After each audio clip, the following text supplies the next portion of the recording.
It's the middle of the month, it's April, so it's time for the monthly vlog.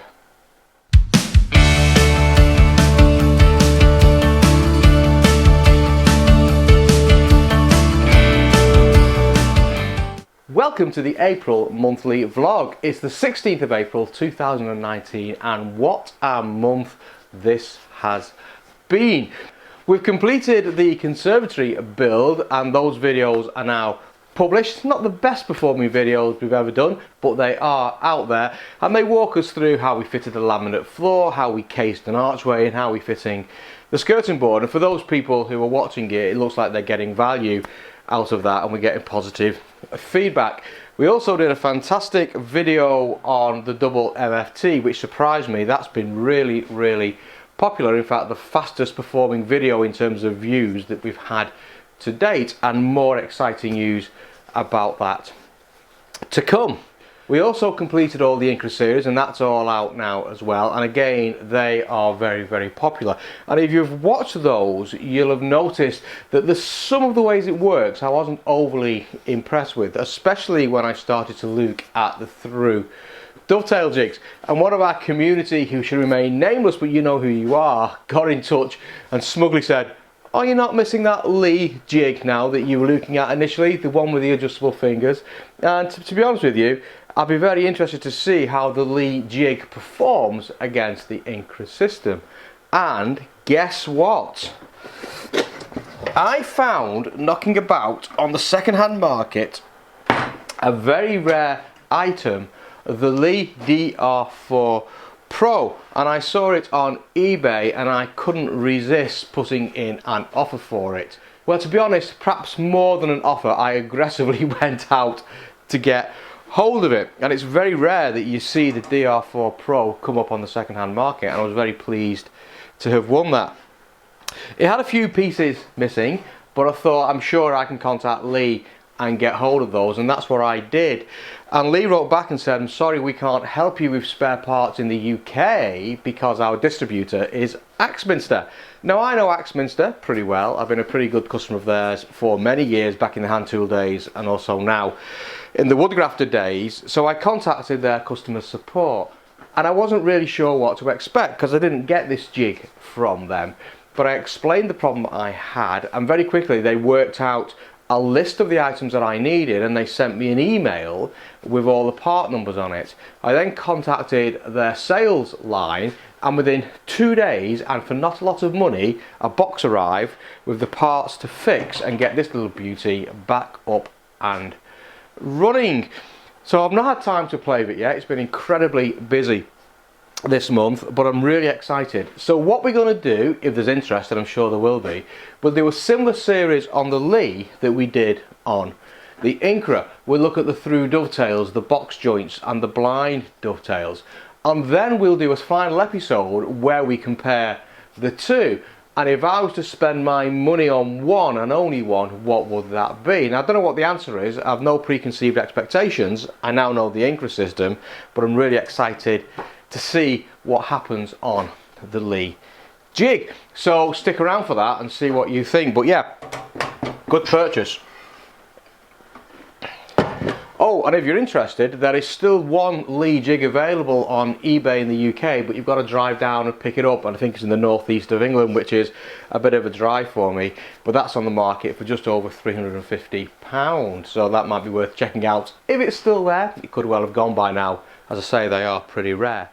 The other thing I've been thinking about are the raised panel doors for the bookcase. If you remember, there's one on the left and there's one on the right hand side of the bookcase. So this Friday, all being well, I'll be putting out the video finishing the drawers off, and the following Friday will be the raised panel doors on the bookcase.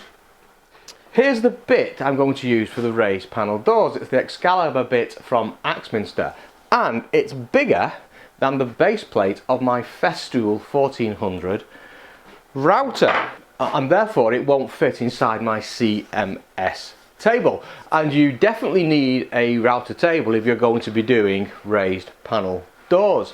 So I'm looking at a few options. The first one, when I was first researching the CMS, like many people, I watched Peter Parfitt's video series on the CMS over at the New Brit Workshop, and during one of those episodes it was almost a throwaway comment where he was talking about this same problem, that a raised panel bit is too big to go into the table, and he just showed a piece of MDF lying on top of the table, and he's basically saying raise up the surface of the table and it overcomes that problem, and the 1400 router is well powerful enough to do the occasional raised panel door. So I'm going to have a look at that. I've got some MDF left over from when we did the conservatory build, so I'm going to see whether I can get that working or not and see how well that works. The other thing is, can you fit a cheaper router into the MFT that gives you more capacity? And I've got hold of this Triton version. Actually, it's been kicking around my storage area for a long time, never used. It was one of those impulse purchases many years ago that scared the bejeebers out of me, and I never really used it. But if I could get this going into the CMS table, then that could be the permanent home for this, and it's big enough on the base to take that router. So I'm going to have a play with that and see whether you can put a different type of router into the CMS. I saw one comment on the Festool Owners group where somebody claims to have done it and it worked pretty well. So I'll have a look at that, but I'll only be doing that if it's safe to do so, if I feel safe and secure, because once I get a big bit spinning in that router, nothing's going to stop it, and I don't want that coming loose on the table. But it's worth having a look at, and I think that'll be quite an interesting question. So I'll see how I get on, and if that looks like there's going to be a solution either from a third-party router or simply by raising the base, I'll let you know about that. And obviously the final solution that I don't want to do is you just go out and you buy the bigger Festool router. That's the best part of £1,000 in the UK, which is getting on to the price and the money I put away for my planer thicknesser, and I know which one is going to be more valuable to me, so I don't think that's going to be my solution. But let's have a go and we'll see where we get on. The channel's gone crazy, it's really taken off, so let's go and look at the stats and see what we're up to. So we're still sticking to the same schedule. We're still publishing videos on a Tuesday and we're publishing videos on the Friday. Tuesday remains focused on tools, reviews, tips, business comments and so on and so forth, and we're doing pretty well on that channel. And then the Friday continues with projects, either customer projects or projects here inside the workshop. So that formula seems to be working out. So I try to keep to that schedule, 7 o'clock on a Tuesday, 7 o'clock on a Friday. I publish one of those two videos. Did have a bit of a hiccup a few Tuesdays ago. For some reason, the YouTube servers weren't compiling the videos very quickly, and they had a bit of a backlog on, and that was slowing things down for a couple of days for some people, and I was caught in that. And I'd rather wait for a few hours or a day to get the quality, the 4K quality that we're used to out there, rather than compromise. So that was a bit of a trip, but fundamentally we're doing pretty well. We've met every single target pretty much. So by the end of the year one, we wanted 1,000 subscribers. We've exceeded that. We wanted 240,000 minutes of watch time. We exceeded that. We wanted greater than 98% likes. We've managed that, and we wanted to launch the website. So the only bit I'm not on target to yet is getting some revenue through craft projects. Now this stat here, 240,000 minutes of watch time, we have surpassed that stat. We'll look at the exact numbers in a second, but that was important to us because we wanted to get to YouTube partner status so we could start to monetize the channel. We passed that a fair few weeks ago. I applied for YouTube partner status and have been accepted, so I'm now officially a YouTube partner, which means that they're advertising on the channel. Now so far I've just turned everything on, so you'll see adverts all over the place, beginning, middle, end, splash screens, and it's probably annoying you to death. But over time I'll work out what's working well, what's bringing in the revenue, and then I'll step that back a bit to minimize the impact onto the videos. But I do need that money coming in because that's what's going to support the channel longer term. And yeah, revenue's beginning to flow. I think on this month, I think I'm now on target to earn nearly £36. So we're talking big money out of these advertising, not to be sneezed at. But yeah, every little helps, and as the views ramp up and the channel ramps up, that will come to a point where it probably does more or less support the channel. Doesn't mean we're not going to do the other side of the business. We're still going to need that, but it will every little help. So really great that we've managed to meet that important milestone. So let's have a look at the Tuesday schedule.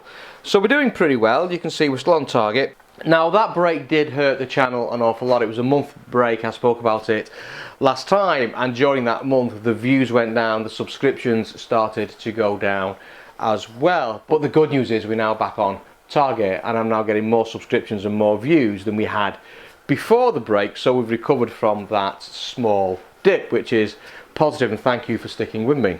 We say we've now completed the Incra joint system.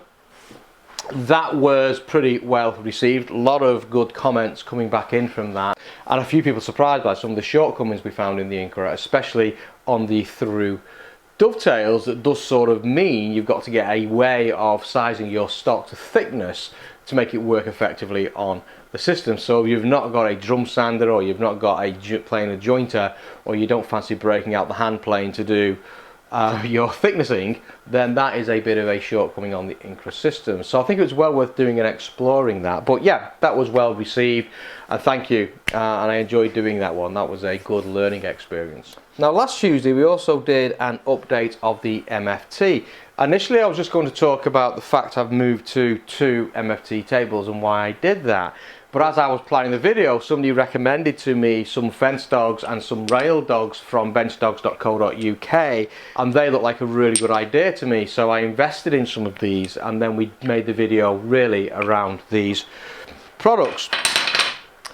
And that video was incredibly well received. We reached nearly 2,500 in the first week, and for my channel that's a lot. I know the bigger channels have thousands in the first 40 minutes, but 2,500 is my best performing video so far, and there was a lot of interest in that, to the point where I wrote off to BenchDogs.co.uk, Ralph, who runs the business, and said, hey, you know, there's a lot of excitement and interest on your products on my channel, go ahead and take a look. And he did that, and he's now using that video to help advertise his product, which is great, and that's giving us even more views on that video, so it continues to grow. And I got talking to Ralph about how, you know, pleased I was with the simplicity of these, and he watched the video and he wrote back to me and said, hey look, we do a fence. You were talking about third-party fence. We do a fence, and I have seen that, and the reason I didn't invest in that is because it comes with another set of fence dogs and some fence flags that I don't really need for my workshop, but the fence does look pretty good. So Ralph's going to send me over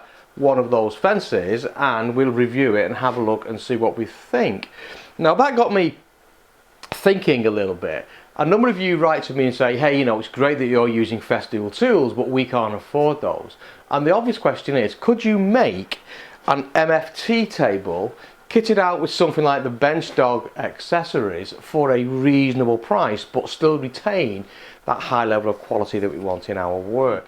So I'm thinking of exploring that in a future video. Could we make a dual MFT kitted out with BenchDogs fences and that sort of thing at a reasonable price? So if that sounds interesting to you, let me know in the comments, and if there's enough interest in that, I'll look at making a series on that. You can buy replacement MFT tops from other people rather than Festool, and if you go onto eBay and do a search, you'll see people selling CNC 18mm MDF tops for tens of pounds. So a couple of those into a simple frame with some T-track on it, etc, etc, could be an interesting experiment. So I'll have a look at that if there's enough interest, so let me know in the comments if that's for you. And I have also purchased a set of what's known as dog collars, which is a small collar that fits on this that can be positioned anywhere, and that allows you to set your rail to the depth of the material you're working on. And one of our viewers who's got his own channel invented that, and he wrote to me and said, hey Andy, have you seen these? Have a look at them. And I did, and they look fantastic, so I've ordered a set. I'll also leave a link to Stu's channel and that video in particular here in the description, so go out and check it out if you haven't done already. It's a really cool invention. Then I've got a huge backlog here. Still need to do a review on the sander, on the TS55, my planer jointer soon. Got to do some sort of dust extraction, CT26, etc. Want to start talking about this Lee jig I've got hold of and doing some dovetails and box joints on that, and also wanting to do a final shootout. What would I choose, Lee or Incra, which is a question that rages big time across the internet, across the forum, so I may as well jump into that fire and see what we think. So let's have a look at the Friday schedule. Again, we're still pretty much where we need to be. I did swap things around a little bit. I was going to finish the bookcase first here and then come into the conservatory build. But to be honest with you, I was timing out. I have to get the conservatory build done, so I put the customer jobs first ahead of the workshop jobs, which seems okay, so I switched the schedule around. So we've now completed that. Say we fitted the laminate floor, and that was pretty well received. We fitted the arch, which nobody really cared about, and then we did the skirting board that is reasonably well received. Next 3 weeks we're going to finish off this bookcase, and then we will do the final end-to-end workshop build on the bookcase. Now I will at that point be approaching 100 videos released, and I think that's a pretty big milestone. And a few people have sort of said to me, you know, how are you finding the shop, how are you finding the sysport, how are you finding the Festival tools now you've had them for a while.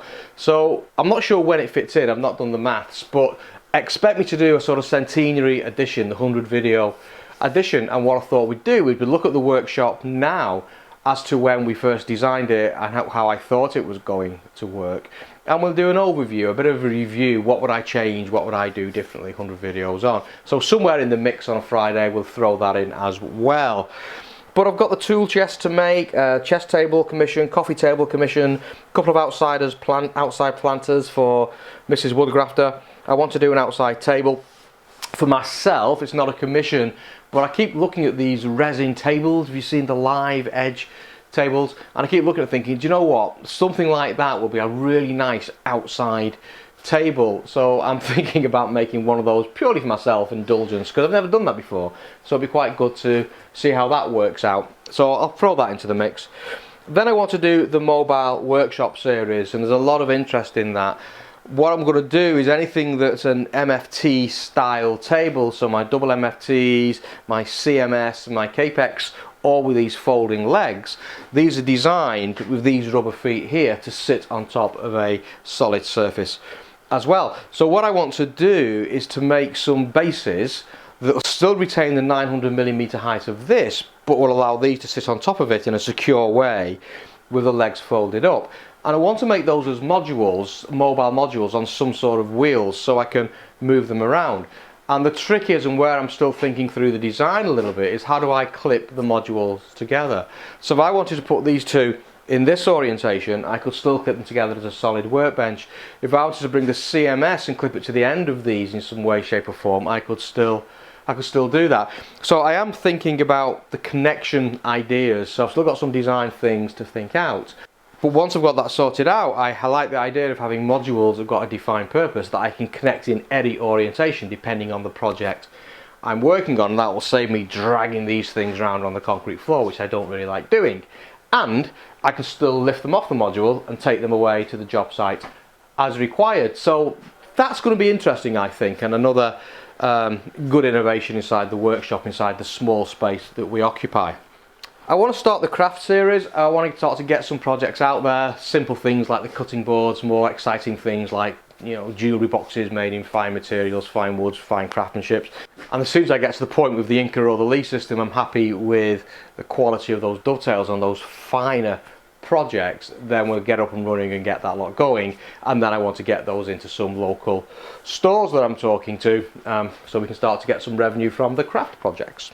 Then got a small side table to make and some storage units. Actually came from the conservatory job we did, so that sort of work, although not my normal work and my target work, was well worth doing. So either side of the arch in the conservatory, they want to put a couple of oak storage units just to take some family games and children's toys and that sort of thing from inside the family, but keep that area looking nice and pristine. So that should be a nice little commission coming down the line as well. So lots going on and lots to do, which is absolutely exciting.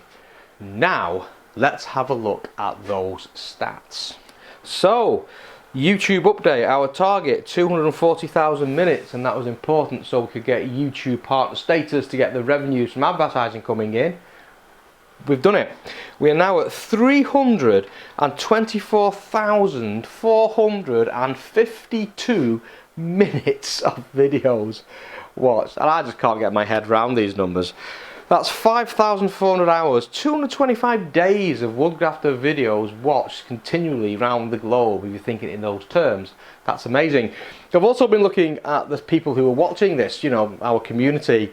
The majority of people are now in the US and the UK, just over 50% from the US, just under 50% from the UK, and the rest from Germany, strangely enough, which I guess is a festival connection. Yeah, but by far UK and US are my audience, and the demographic, it's mostly males who are watching the videos, and that of an age group of around about 45 to 65. And given the fact I'm 52, that's banging the sweet spot of the demographic I wanted to get to. So people like me who are trying to do this sort of stuff either as a serious hobby or turning it into a business. So it looks like we've got the right level in terms of content and channels and you know, brand in the marketplace, if that's the right phrase. So that's quite good. And I think we'll start to dig in a bit more to those metrics. Now we've met the targets, let's go a bit deeper as part of the monthly vlog and just see what else is going on inside the channel. The likes are increasing, 99.2% of you like what we're doing now. I still get the odd hater, and it's good to see that people still turn up now and then and give me the thumbs down. I was beginning to miss you. I had a series of nearly 6 videos with nobody disliking them, so I was getting a bit worried really that my haters had gone away, but they've reappeared, so it's great to see the thumbs down coming back. Thank you for that, it's appreciated. And also there's a few people's comments getting a little bit harsher than in the past, and that's quite interesting to see, so keep those coming in. I always enjoy reading them, they cheer me up in the morning. And as always, I'll keep responding to all the comments, good comments and bad comments, as they come through, so please keep doing what you're doing. So that's pretty much it for this month. I say it's been a great month, it's been a crazy month. So we finished off our first big commission that went really well. We seem to have a bit of a video that's running away with itself in terms of the MFT update video. We surpassed every single target that we set for the year, and bear in mind we're on month 4, so who knows where this is going to end up. We got YouTube status, and we've got our first collaboration, I guess, going with BenchDogs.co.uk, which I'm really thrilled about. So yeah, let me know what you think. Is there anything that you would like to see, and if you'd like me to cover on the videos? Say we've got loads and loads planned, as you can see from the schedule, but there's always room for new ideas, and as you probably realised anyway, my schedule is pretty flexible in terms of what I decide to put out there. But that's it. Thank you for watching. That's the monthly update. So see you on Friday, where we'll be cracking on and getting these drawers done. I'll see you next Tuesday, where hopefully we'll do a little bit more looking at the MFT series to get even more functionality out of it. And don't forget, let me know if you're interested in, can we create a double MFT at a price point that's palatable to most of us. See you next time.